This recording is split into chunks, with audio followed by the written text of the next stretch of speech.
Good afternoon, everybody. We're Group 5. We're going to go down the road and let y'all know who we are. First off, I'm CJ Christmas. I'm Derrick Holloway. I'm Bria Reynolds. And our topic today is on women abuse, and our main focus is on women on college campuses. And what people may not know is that a lot of women here have been abused, but have said nothing to anybody about it or reported it. And we're not just talking about abuse, like physical abuse, we're talking about mental abuse, also relationships, marriage, what else? Domestic violence, stuff like that. And while we are talking about a topic, I made a short video. It's not really a video, it's kind of a slideshow. Let you see some type of different types of pictures as we speak about a topic. So it's a little visual aid you can look at and hear as we go through our topic.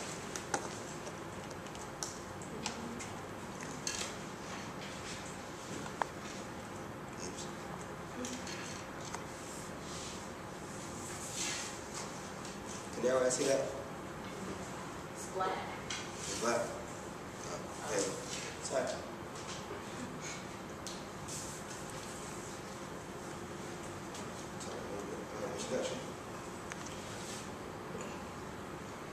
Okay. Anyway, I have a couple questions to ask some of you guys. Do you think women on campus get sexually assaulted or abused? Yes.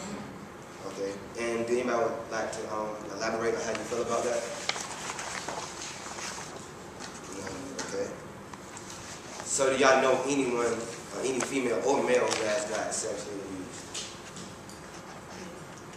You do? Would you like to speak on it? Yeah. You do? Yeah.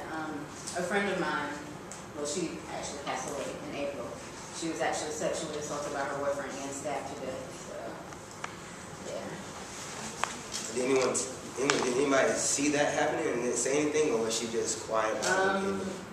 From what I know, her parents didn't even know what was going on. I mean, like, her parents knew her boyfriend and stuff, Yeah. but nobody really knew that he was abusing her.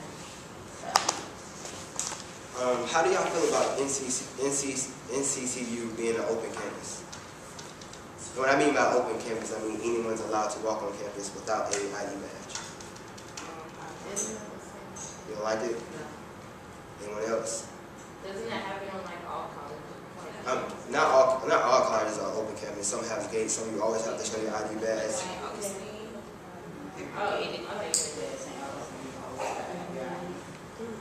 Okay. How do y'all feel about the dean? I don't know what if he was what school he was the dean of, but did anybody hear about the dean assaulting a female on campus? I heard that.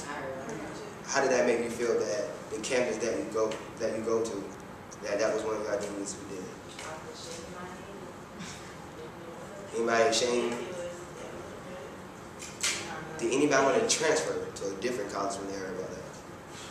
No. I mean, I don't feel ashamed. Make sure you're raising your hand when you respond because it sounds like a lot of mumbling when she's trying to listen back to her tape. So speak at one person.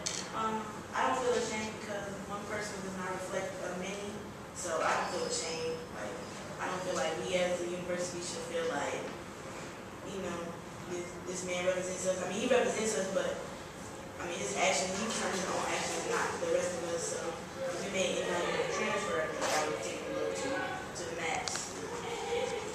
Anybody else? If you had a friend or you knew someone who was getting sexually assaulted, would you say anything, keep quiet, or act like it didn't happen? I would say so.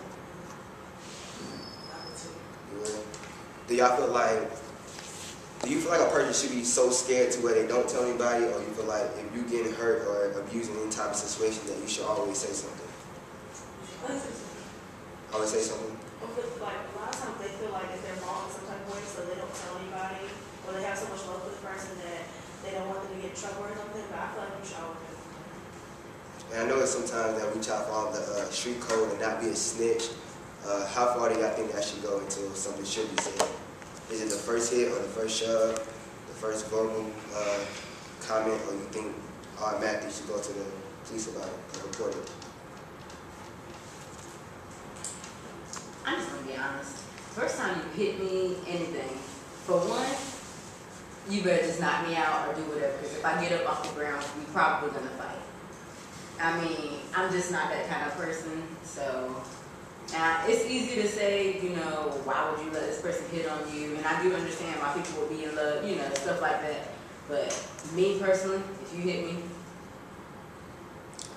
it's over. I'm not saying it's gonna happen to her personally, but like, I don't think that's the right mentality to have. Cause it's just the first thing that popped in my head. The girl that got hit by the bus driver, that's the same mentality she had. She wasn't gonna let him hit her for no reason. But that was her fault. Huh? Okay, so is that right? Even though the female threw the first swing and he was, I guess you can say, protecting himself to a certain extent, do y'all feel like that's still right, or is it still wrong in this case? It was wrong in his case, being, you know, what he does, you know, if he's in the public to me. So it was wrong in his case, but she was wrong too. When I was saying what I was saying, I was mainly referring to, like, I'm just minding my own business and you come home one day and you decide you're going to punch me in the face. So.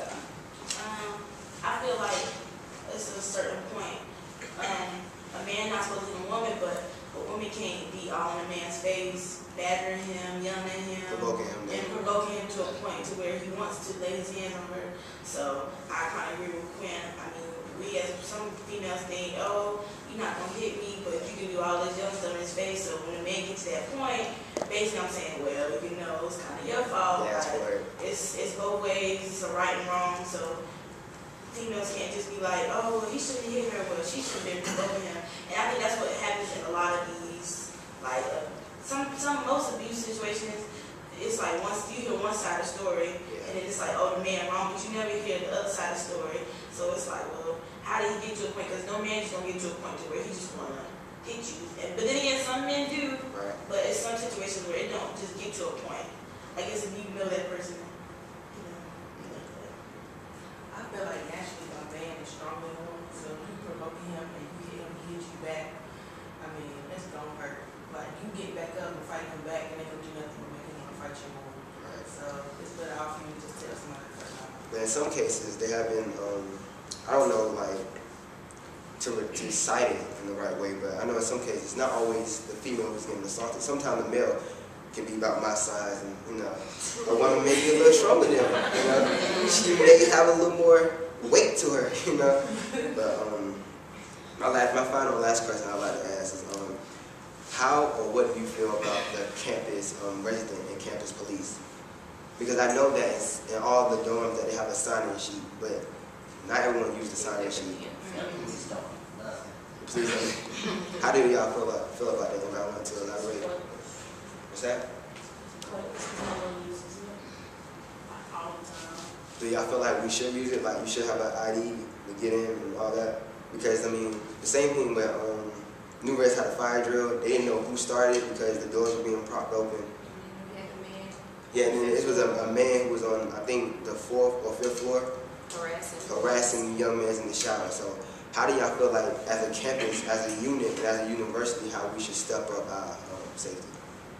I feel like if security has to step up, then we have to adhere to rules, because I know some of us like to prop open the side doors and stuff, and we kind of don't, and just like you said, we don't use the sign-in sheet at all.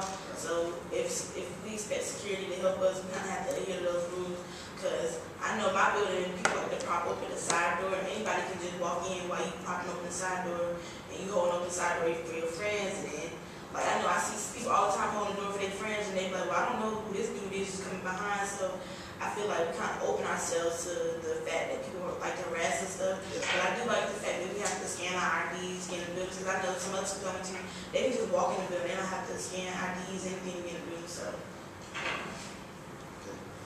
On to the next part of our presentation, statistics. Okay, I got my stats from the New York State Coalition against sexual assault. At least 1 in 4 women will be victims of sexual assault during their academic careers.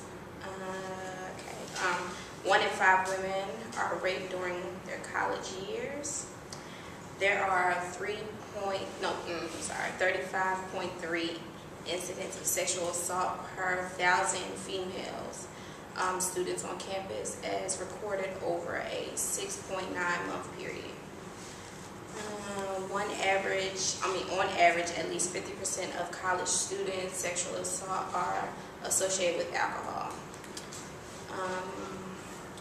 It's 81% of on-campus sexual assaults that are not reported to the police. So, and probably something you don't know is that these stats are from other campuses and not mainly from North Carolina Central's. Is that a good thing or a bad thing? It's bad. Sexual assault in general is just a bad thing. It's that it's happening in all